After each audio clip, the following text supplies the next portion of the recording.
لو عايز تحدد طريقة تصوير الشاشة أثناء هقولك النهاردة OBS بس أو التسجيل في طريقة رهيبة علشان الشاشة تتابع الماوس بسهولة. يلا بينا نشوف مع بعض. أول حاجة نفتح جوجل كروم، بعد كده تكتبوا، تحطوا اللينك اللي أنا حطيتهولكوا في الوصف أو حطيتهولكوا دلوقتي على الشاشة، ده تدوس على جيت هاب، كده تنتل OBS وانت ماوس كده سيف. بعد كده نفتح OBS، بعدها يا نروح على طول سكريبت نضيفها، ندوس على العاطفة، دوس هنا بلس،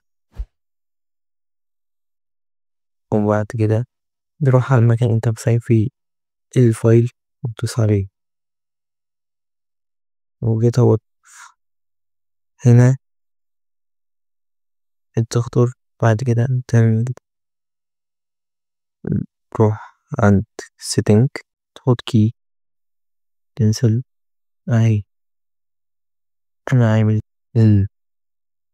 تشوف الزر المناسب لك للتسجيل، تظبط هنا مثلا اعمل لو دوست جو في setting، لو دوست على العلامة ديت يتبع الماوس، لو دوست على العلامة اللي تحتيها اللي هي كانت باينة كده هيوقف، كده لو دوست على نفس العلامة الإكس تشالي كده بقى عندنا طريقة سهلة نتبع الماوس في OBS. الطريقة ديت هتفيدك لو كنت بتعمل اقتراحات أو بث مباشر وعايز توضح للمشاهدين تحركات الماوس بشكل أفضل.